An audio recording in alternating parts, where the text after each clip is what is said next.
पैदल चले, रथ पर चले, नाव से पार हुए, कंधे पर बैठ करके चले, सेतु के द्वारा चले और अंत में विमान से लौटे।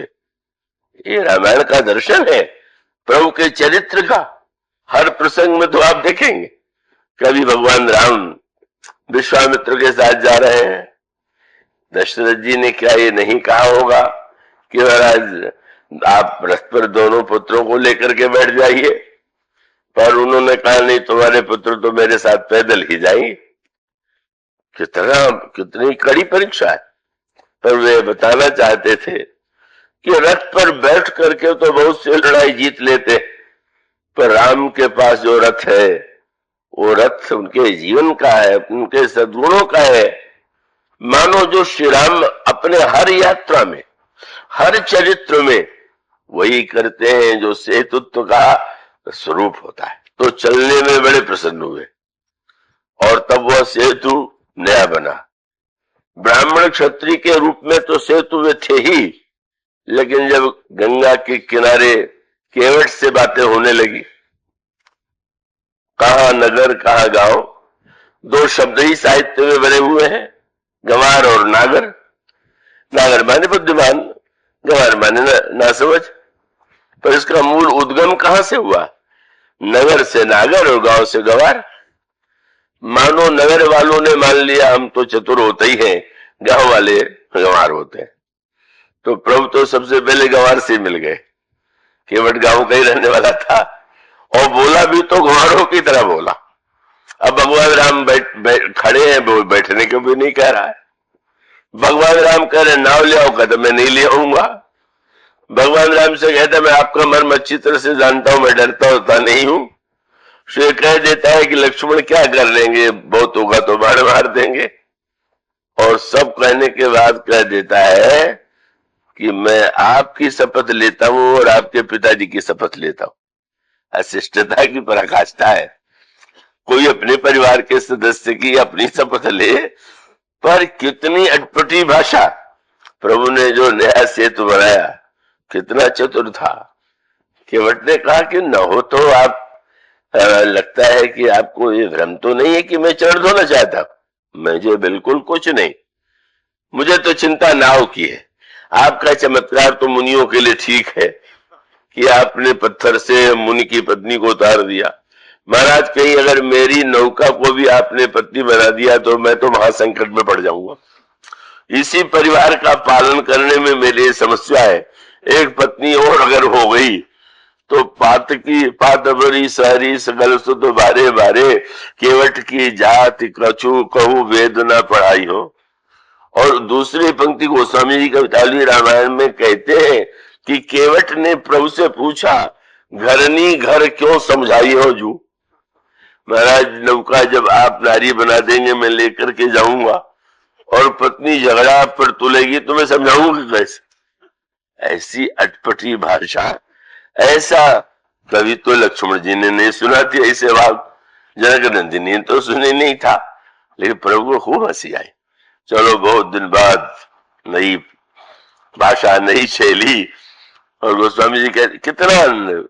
और यहां तक कह दिया आपको संदेश शायद हो रहा है कि मैं इसी बहाने चरण धोना चाहता हूं। ऐसा कुछ नहीं। मैं जानता हूं गंगा जी में आगे एक ऐसी जगह है कि जहां केवल कमर तक पानी है।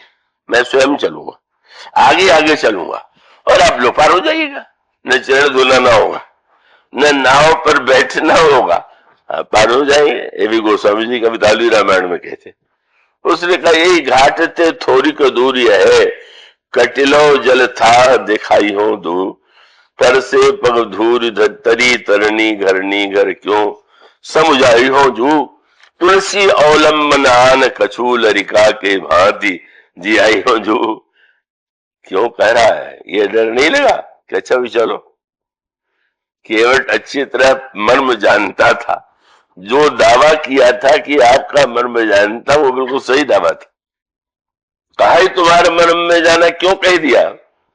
बोले जो अवतार लेकर के घाट ही बनाने आया वो घाट कभी नहीं छोड़ेगा। जब जाएगा तो घाट से ही जाएगा, घाट के नियम का पालन करेगा। जिसको पार उतारना है वो जैसा कहेगा वैसा करेगा। और सचमुच कैसी अनोखी बात, कैसा अद्भुत दृश्य था कि जिस समय भगवान राम केवट से अनुरोध करते हैं कि नहीं नहीं बेज्ञान जल पाए पखारू, हो तो विलंब उतारे पारू, जल्दी से जल ले आकर के मेरा पैर धो दो, बड़ा विलंब हो रहा है, मुझे पार उतार दो। आकाश से देवता फूल बरसाने लगे, बरस सुमन सुर सकल सिहाई। अभी तक समझते थे कि निषाद पाप से बना, ये भी वर्ण धर्म की एक व्याख्या है। तो मैं देवता हूं, पुण्य किया तो देवता बने और निषिद्ध किया तो निषाद बना। पर फूल बरसा करके अब कहने लगे बरसी सुमन सुर सकल सिहाई, यही सब पुण्य पुंज को नहीं, ये तो सबसे बड़ा पुण्य आत्मा है। अगर कहीं हम इसके स्थान पर केवट बन गए होते तो कितना अच्छा था। मानो प्रभु श्री रामभद्र किस तरह से सामंजस्य, कैसा मिलन कराते हैं, किस तरह से दूरी मिटाते हैं, कैसी प्रीति क्या जो उनका नाता है, किस तरह से वे सम्मान देते हैं निषाद को और निषाद की भाषा को। मानो हर क्षण प्रभु का जो चरित्र है, शुद्ध सच्चिदानंदमय कंद भानुकुल केतु, चरित करत नर अनुहरत, संस्कृति सागर से मित्र को मित्र बना करके। और ऐसा मित्र प्रयागराज जी में पूछ दिया था भरद्वाज जी से किस मार्ग से जाए, और महर्षि भरद्वाज ने कहा सुगम सकल मग तुमका अहि, मैं तुम्हें मार्ग बताऊं, तुम्हारे लिए तो सभी मार्ग ठीक है, कोई तुम साधक तो नहीं हो, जीव तो नहीं हो। महर्षि भरद्वाज ने कहा था सुगम सकल मग तुमका अहि, पर पार उतारने के बाद केवट ने भगवान से कहा कि महाराज मैं थोड़े दिन आपके साथ और रहना चाहता हूं। काहे के लिए? जंगल का मार्ग तो आपको पता है नहीं, भरद्वाज जी न बता पावे पर केवट बतावेगा। उसने कहा कि और दूसरी बात यह है कि महाराज आप जाएंगे तो जंगल में रहेंगे कहा, तो दो काम मैं करूंगा। क्या? नाथ साथ रही पंथ दिखाई और कर दिन चारी चरण सेवकाई, जही बन जाई रहब रघुराई, पर्ण कुटी मैं करब सुहाई।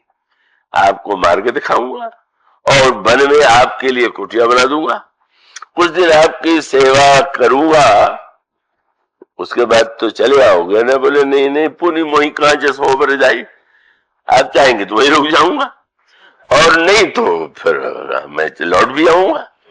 मानो इस प्रकार की भाषा, इस प्रकार के भावों को जो प्रेम से अंगीकार करते, कहां वहां दूरी है। वे राजा है, वो दरिद्र है, उस स्पर्श करने योग्य नहीं है, वो तो कहीं पर प्रभु के प्रेम में, भावना में वो एक सेतु बना जो नगर और गांव के बीच में था। और चित्रकूट का तो कहने क्या हो, जैसा मैंने आपको सुनाया था, वहां तो मुनि हमें स्वागत, देवता हमें स्वागत, कोल किराता में बहुत स्वागत। यह प्रभु का जो दिव्य चरित्र जीवन को बदल रहा है, राजा बन के नहीं, कानून के द्वारा नहीं, वह बदलाव कैसे आता है। अब कोल किरात तो इतने अधिक प्रभु से जुड़ गए कि जब अयोध्या के नागरिक आए, उन्होंने लगा कि हमारे प्रभु के पास इतने अतिथि आ रहे हैं और अतिथि अपने साथ लाई वस्तु भोजन करे, तो ये तो अतिथि आतिथ्य का हमारे, हम प्रभु के हैं, प्रभु के यहाँ अतिथि आ रहे हैं, अयोध्या से कुछ भी क्यों नहीं लाए हो। तो आपने बस भरी भरी कांवर चले कहा सारा कंद मूल फल शाद ले लेकर के आ गए। वो आनंद तब आया, नदी के दो किनारे, एक और नागर एक और गंवार, गंवार को जंगली, गंवार से भी निंदनीय शब्द है जंगली। तो एक और तो अयोध्या के नागर थे और दूसरी ओर जंगली कहे जाने वाले कोल किरात थे।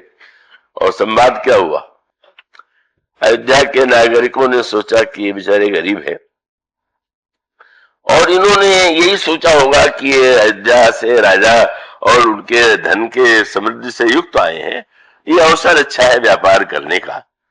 तो खैर वो बहुत अच्छे स्वभाव के नागर थे, ये नहीं कि इनको लूट लें। नगर नगर वाले कभी कभी तो जंगलियों को ही लूट लेते हैं, और लूट लेने का अर्थ है कि उनकी वस्तु को जितना सस्ता खरीद सके। वो तो पहले बहुत हुआ करता था, मैं वहां गया हूं छत्तीसगढ़ के वहां पर, तो मानो वह वृत्ति नहीं, बोले नहीं नहीं, इनको इतना मूल्य दे दो कि कई गुना इनकी वस्तु का दाम। पर आनंद कब आया, गोस्वामी जी ने कहा जब उन्होंने वस्तु रखा, देंगे लोग बहुमोल न ले, नहीं नहीं हम दाम नहीं लेंगे। आश्चर्य हुआ, ये इतने दरिद्र दिखाई देने वाले और दाम नहीं लेंगे, आश्चर्य था। मानो केवटों किरातों ने बता दिया हम आपसे कहीं से गरीब नहीं है, ये भूल जाइए, हमारे वस्त्रों को मत देखिए। क्यों, आपसे राम दूर चले गए, हमारे पास आ गए, क्या कमी है हमारे पास, आपसे हम क्यों मोल लेंगे। तो ऐसे चतुर लोग तो मानने वाले जल्दी नहीं है। उन्होंने कहा कि आप दाम नहीं लेंगे तो मैं वस्तु लेंगे। सोचते थे अब तो लेना पड़ेगा, पर उनके पास तो बहुत बड़ा अस्त्र था। दे लोग बहु मोलन लेही, फेरत राम दुहाई दे। श्री राम की शपथ है, आप नहीं ले रहे हैं, इसका अर्थ है आप श्री राम के अनुयायी नहीं।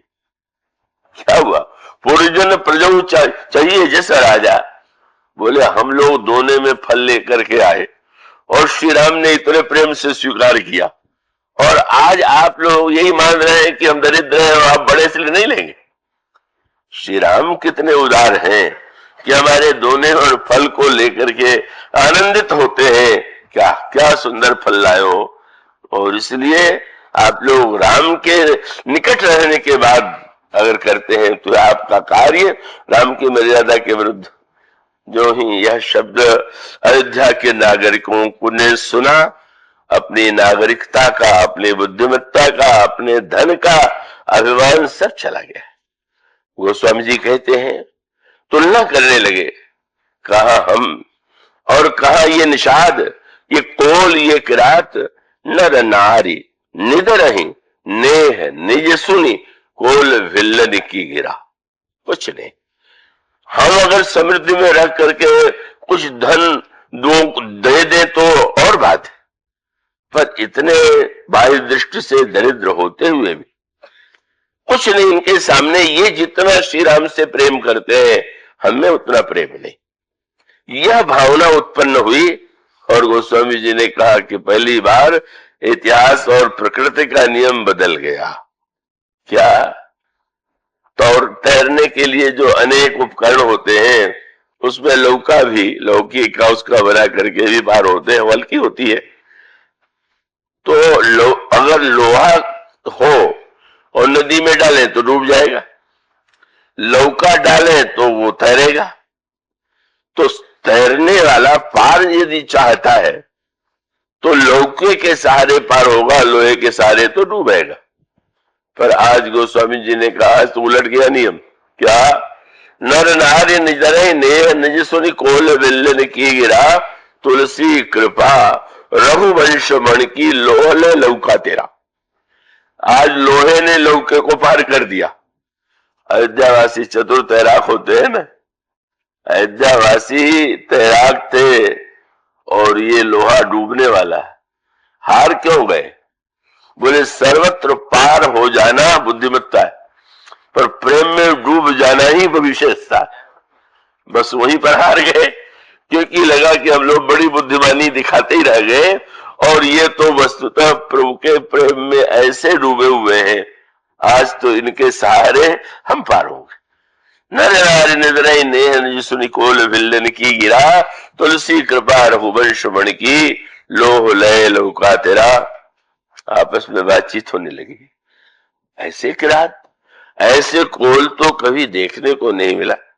किसी ने कहा नहीं नहीं, यहाँ महर्षि अत्रि रहते हैं, वाल्मीकि रहते हैं, उनके सत्संग से बदले हुए कोल किरात। पूछे बिना नहीं रह पाए। लगता है आप लोग सत्संग में जाते होंगे, कथा सुनते होंगे। महाराज हम क्या जाए, हम वहां जा भी नहीं सकते, उनकी बात समझ नहीं सकते, तो ये आप में बदलाव कैसे आया? तो कोल के रातों ने कहा कि हम लोगों का असली रूप तब दिखाई देता जब कुछ दिन पहले आप आए होते, तब आपको पता चलता कि हमारी सेवा कैसी होती, हम कैसे आप लोगों को हल्का कर देते। उन्होंने कहा, या हमारी अति बड़ सेवकाई लेहिन बासन बसन चुराई, ये जितना लेके आए हैं सब ऐसे हो जाता। तो ये तो बदलाव कैसे आया? मुनियों के द्वारा नहीं। सपने हो धर्म बुद्धि कस काऊ, जागने की बात क्या, सपने में भी हम लोग शिकार खेलते को अपने को देखते थे, पर आज जो बदलाव आया कैसे आया? बोले यह रघुनंदन दरस प्रभाव। श्री राम ने इतना प्रेम दिया, इतना स्नेह दिया, इतना अपनत्व दिया कि आज हमारे जीवन में लगता ही नहीं है कि हमारे पास कोई कमी है, हमारे पास कोई अभाव है। श्री राम ने तो हमारे अंतर मन के दैन्य को पूरी तरह से मिटा दिया। जिस तरह से भगवान श्री राम मुनियों और कोल के रातों में सेतु बन गए, मुनियों के आश्रम में जाते हैं तो क्या दृश्य दिखाई देता है? लसत मंजु मुनि मंडली मध्य सीय रघुचंद, ज्ञान सभा जनु तनु धरे भगत सच्चिदानंद। तो नित्य कथा श्रवण करते, और जब वाल्मीकि से महर्षि वाल्मीकि से मिलते हैं, दंडवत करते हैं, महाराज मैं कहाँ रहूं? और महर्षि विस्तार से कहते हैं, पूछो मोहि की राहु कहो, मैं पूछत सकुच आऊं, जन हो तह कहो तुम तुम्हें ही दिखाऊं उठाऊं। कितना मार्मिक सत्संग होता है, कितनी गंभीर बातें आती। और यह तो बस शिकार और झरने और यही सब चर्चा चलती रहती है। भगवान को यह कैसा लगता है? वो समझने का वेद वचन मुनिमन अगम ते प्रभु करुणा ऐन, वचन किरातन के सुनत जिमि पितु बालक बहन। मुनियों की बात लगता है महामुनि कितनी उत्कृष्ट अध्यात्म ज्ञान और भक्ति की व्याख्या कर रहे हैं। कोल के रातों से लगता है सुन करके देखो कैसे बोले हैं, कैसे सरल है, कैसे बच्चों जैसी बात कर रहे हैं। मानो कोल किरात और मुनियों के बीच में भी जो सेतु बन सकता है। और गोस्वामी जी ने तो विनय पत्रिका में कहा, कब जब कोई यात्रा करके आता है, विशेष से विदेश में आवे, तो लोग उससे पूछते हैं क्या हुआ, कैसे हुआ। कुछ बात सच भी वो लोग बताते हैं, और जो अतिशय मिथ्याभाषी होते हैं वो बढ़ा के भी बताते हैं। एक हमारे बड़े प्रसिद्ध वक्ता थे, अब नहीं है, तो वो तो जब भी विदेश कभी गए 2 बार, तो वहां किस राष्ट्राध्यक्ष ने कब बुलाया, कैसे सम्मान किया, कैसे पूजा की, यही सुनाते रहते थे। और उनको कोई संकोच नहीं था। तो मानो व्यक्ति बताना चाहता है कि हम कितने बड़े हैं, लेकिन पूछ देते हैं प्रभु के मित्र राज्याभिषेक के बाद, महाराज 14 वर्ष आप रहे, आप किनसे मिले, किनसे प्रभु नहीं मिले? महर्षि भरद्वाज, महर्षि वाल्मीकि, महर्षि अत्रि, महर्षि अगस्त्य, सभी से तो प्रभु मिले, पर प्रभु ने नाम किसका लिया? गोस्वामी जी कहते हैं, मिली मुनि वृंद चरत दंडक बन, सो चर्चो न चलाए। मुनियों का नाम ले तो ये भी कहना पड़ेगा कि मुनियों ने पूजा किया, मुनियों ने मेरी स्तुति किया, उसकी तो चर्चा ही नहीं करते। मिली मुनि वृंद चलत दंडक बन, सो चर्चो न चलाई। 2 ही नाम उनको याद आते। मित्र हंसने लगते हैं कि 14 वर्ष में 2 ही से मिले क्या? किसकी? दंडक बन में कौन मिले? मिले मुनि वृंद चलत दंडक बन, सो चर्चो न चलाई, 12 बार गीत सबरी की, वर्णत प्रीत सुहाई। वाह क्या गीत! आज कितना महान चरित्र शबरी, कितना स्नेहमयी, कैसे फल खिलाए। सुनते सुनते मुनि घबरा गए कि 14 वर्ष में आपको 2 ही नाम याद रह गए। पर गोस्वामी जी कहते, जानत प्रीति रीति रघुराई। मानो यही उनका प्यार है। मानो वो बड़ों को तो सभी सम्मान देते हैं, पर छोटों को जो इतना प्यार दे, छोटों को जो इतना अपनावे, आप वह कल्पना कीजिए कि जब श्री भरत चित्रकूट सेना लेकर के जा रहे हैं और यह समाचार जब निषाद को सुनाई पड़ा, उसको तो स्वागत के लिए, अरे देश के राजा जा रहे हैं, स्वागत करो। तो स्वामी जी ने कहा, समाचार सब सुने निषादा, हृदय विचार करत सविषादा, कारण कौन भरत बन जाही, सेना है बोले है कुछ कपट भाव मन माए। और तब योजना क्या है, सारे गांव वालों को बुला लिया, सन्मुख लोह भरत सन लेऊ, जियतन सुरसर उतरण देऊ। राजा के साथ तो रोज पद वाले के साथ भागते ही लोग,